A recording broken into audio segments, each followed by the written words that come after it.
okay, like, oh, alrighty. I don't know, like, when I saw Finn kind of just wake up from the lock and start screaming, I was like, oh, he's about to just straight up, like, rip Joe's head off and feed it to him. And then he kind of just went, whoop, flipped over him and kind of just pinned him. And I went, okay, I guess. And, yeah, Joe's face at the end of it, I kind of wanted him to just start, like, punting Finn in the head, and that's how we get Balor Club debut. Like, I thought that's where they were going. Like, Finn wins, Joe gets pissed, Joe smash, Finn, and then all of a sudden we get Gallows and Anderson. And we didn't, and I was a little disappointed there, but still. Amazing card through and through. 5 matches. 5 matches in 2 hours, all of them, 4 or 5 stars. Probably the lowest rated one I'm going to go is Corbin and Aries, just because it didn't last so long. We didn't get a lot of work from Aries. I want to call it now. I want to be the guy that calls the shot now. When Finn loses, he's losing to a returning Hideo, or he's losing to Shinsuke. He's going to one of them. And after that, we're going to get Finn on the main roster. But, yeah, I want to see Shinsuke. I feel like it's too early, though. But I can't say that because Asuka's in, month 6 and she's champion. I mean, Kevin Owens was in month 2 and he was champion. So you really can't say, oh, it's too early for somebody, because they've proven us wrong time and time again. But, yeah, I'm calling now Shinsuke takes down Finn, or Hideo returns and takes down Finn. And I'm really intrigued if they go Hideo route, how they work it. Because remember, when Hideo went down, he went down before a triple threat between Finn and Tyler Breeze, and his shoulder was hurt. So you kind of got to wonder if they're going to use that, if they do Hideo route. And would that be a possible heel turn for Finn? And would that possibly help Balor Club start in NXT? Either way, beautiful show. Shinsuke got me pregnant. Wrestler of the Year. Optimus Finn was cool. And WrestleMania, good luck fucking following that. I'm more excited for the Raw after WrestleMania, so I can see Samoa Joe, Enzo and Cass, and possible Bayley. Suck it. Bye.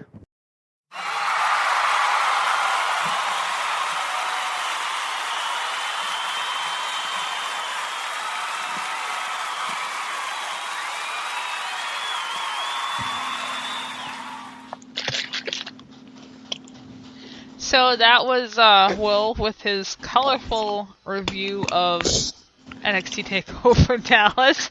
And he forgot to say something in his recording that he asked me to say while we were on the air. And that is, and I quote, "The fact that Shinsuke Nakamura took blood from his nose and licked it and acted like it was the most normal thing makes him the baddest man on the fucking planet." End quote. That got me pregnant. Yeah. I think we're all in agreement. Shinsuke Nakamura, I'm expecting child support because shit. I'm sorry. Believe that. Okay, Roman, calm down. Better make that child support payment look strong.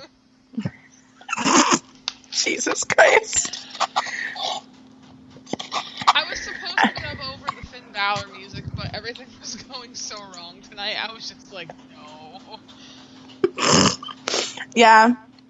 I felt so bad because when you asked me if I could do it, I was like sitting on the floor in Elena's room and I'm like, nope. That is not something I can do. I mean, I could have done it, but I was just getting so fucking frustrated that I didn't have the patience for it, because I have to keep converting stuff from, like, video to audio to video to audio, and while the Hall of Fame was on, it's cutting out because it's taking up the bandwidth, and, I just gave up. I'm sorry, Will. The next time he does decide to send us something, I will make it a point to be the savior of misbehavior and get that done. I mean, if you're gonna be Corey Graves, you might as well come here. I mean, okay. I'll do what I can. Anyway. Oh my god.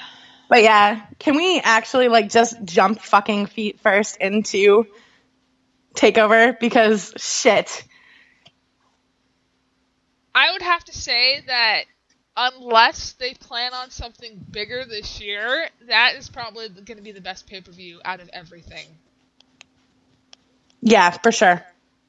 Period. It was so good. So good. Exclamation point. New paragraph. Oh, it was definitive. Like there was no bigger weekend to do it. And they delivered in droves. They delivered in spades. They delivered in diamonds. Like, it was perfect. Good luck, WrestleMania. You know, as soon as WrestleMania was over, I posted on my Facebook, WrestleMania who? Because, no. Just no goddamn way. Oh, go ahead. I think they should retire WrestleMania and just take the name and put it on NXT Dallas because they're not going to be able to follow that. The hype for Dallas was way too fucking high, and they delivered. And they didn't need 500 video packages played over and over and over for the course of 4 weeks to tell us what we already fucking know. It was literally just one video package, boom, there you go, you're up to speed, let's go. Mm-hmm. And it was perfect. I mean, my friend Stephanie, she hasn't watched wrestling in forever. A lot like you, she lost interest because it was getting really boring. And then I had her sit down, and I had her watch NXT Takeover Dallas this morning, and I was watching it with her. And she tells me, this show rekindled her love for wrestling. Thank you, Triple H. Thank you for everything that you do with NXT. You are everything that we need right now. Mm-hmm. Agreed. One thing I want to point out about Takeover, before we even get into it, is the match length. Yeah. The thing about this pay-per-view that was so impressive was these were 15-minute, 20-minute matches, every match. The shortest match was the Austin Aries and Baron Corbin match, which was just over 10 minutes. But, the tag match between American Alpha and the Revival was 15 minutes. And I wasn't bored for a second of that. No. The Nakamura and Zayn match was 20 minutes. Asuka and Bayley went for 15 and a half. Balor and Joe went for 16 and a half. It's these were not short matches. And, they managed to not only fill the time slot, they went over the time slot, and it was solid. There was nothing that I would have, removed. There was nothing that I would have added. It's fantastic. But, one thing that's just kind of a tidbit I want to add that I think is hilarious, and Julie will share my amusement. Yes. They like to, at these events, they like to show who's in the crowd. Oh my God, I know where you're going with this. I'm going to just get this out of the way because I laughed unreasonably hard at this. Bobby Roode, okay? Bobby Roode is looking dapper as a motherfucker, just hanging out at NXT Takeover Dallas. And I could almost hear Dixie Carter's pterodactyl screaming. I could hear it in the back of my head. And I'm pretty sure at some point in the night, James Storm cut himself and or hung himself because he realized in that moment he made a horrendous mistake. Either that or he cried himself to sleep in his bathtub cuddling a beer. Or alternatively, sitting in his garage on his beer cooler that has been retired. Because beer money doesn't exist anymore. Yeah. And it's not going to get a chance because he's pretty much ironclad locked into his fucking contract with TNA. Oh, this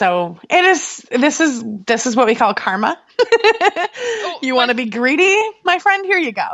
My friend Desiree had tagged me in a meme online that was so fucking funny because it had Bobby Roode from that night and then a photo of James Storm, and I think it said something like, why did I go back to TNA or something like that, but the look on his face in the photo is just fucking priceless. It sells it for me. Right. But yeah, that I needed to just get that out there because I unreasonably amused by that. Story about Bobby Roode though. I guess I was briefly looking through some of the dirt sheet sites just for shits and giggles for something to do earlier today, and I guess Bobby Roode has started posting teasers or something that might be him indicating he is 100% signing with NXT. I say take it with a grain of salt, but I wouldn't be surprised because the WWE are interested in him and Eric Young. Oh, that's awesome. So, I mean, I wish them all the best. They're great, talented people. Just made poor decisions on signing with TNA. It's true. And then I'll be the devil's advocate for 2 seconds. TNA used to be fantastic. I loved TNA for the longest time. But the writing goes downhill. It was just terrible. And I have a couple of friends who still keep up with it because they like certain aspects of it. I just don't understand. Like, when I watched it, it was, Sports Entertainment Extreme. It was, the AJ Styles. It was, Alex Shelley and Chris Sabin and the heel section for Chris Sabin. And, all those many moons ago when Chris Sabin was a heel. But you mean he's not anymore? The hell you say? But like, I watched it way back then, and like from I want to say 2001 or 2002. I can't remember exactly. I watched it when CM Punk was in TNA, so that's suck a it. really long time ago. Yeah. Back when fucking Raven and Alexis Luray and whatever, like it was so good, and they were doing shit that wasn't being done, and that's what made it so different, and that's what made it so fresh, and that's what made it worth watching. But now it's literally rehash after rehash after rehash of the same shit that we've seen. I think when they started going the wrong way was when they started signing every fucking person that used to work for the WWE. Mm-hmm. And I'm not talking like these new guys that got let go because Vince wasn't high on them anymore. I'm talking the legends. Yeah. Like, especially when Bischoff and Hulk Hogan came into some sort of power. That was awful. I couldn't watch it. Mastermind or not, Eric Bischoff needs to just go fucking walk into traffic. The problem isn't the talent, it's the way that things get booked and the way that things get presented. Mm-hmm. It's just poor decision making.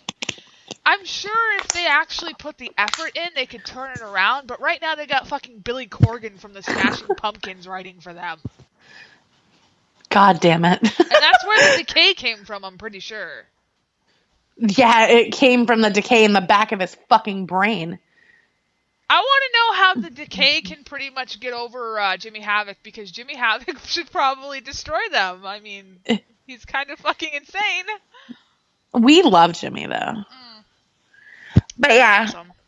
So we somehow got onto a TNA tangent. That's unfortunate. Yeah, it happens. Let's actually get into our thoughts for Takeover Dallas. Before we go on, because you mentioned the heel section stuff, she knows what I'm about to talk about because I had to laugh. For shits and giggles, Manchester, New Hampshire, they're getting SmackDown. And for shits and giggles, I went to see what was going to happen if I went and looked for tickets to see what they had left. So I punched in all the information I needed, and I did a randomized ticket thing, and I shit you not, I cannot make this up, 119 pops right up. I literally said, my God, I hate my life. Because I would have gone in a heartbeat just to sit in 119 again. Right? And Will was like, it's fate. And I'm like, yeah, it really is. It really is. So that was funny. I laughed. Because again, that was one of the first things I saw waking up when you did that. And it was hilarious. Because I don't sleep like a normal person, like, ever. Yeah, it's okay. I never do either. It's fine. That's why we're friends. But anyway. So, NXT TakeOver Dallas. Holy shit. Oh my God. So, the first match, of course, was the Revival and American Alpha, and I'm, like, dying.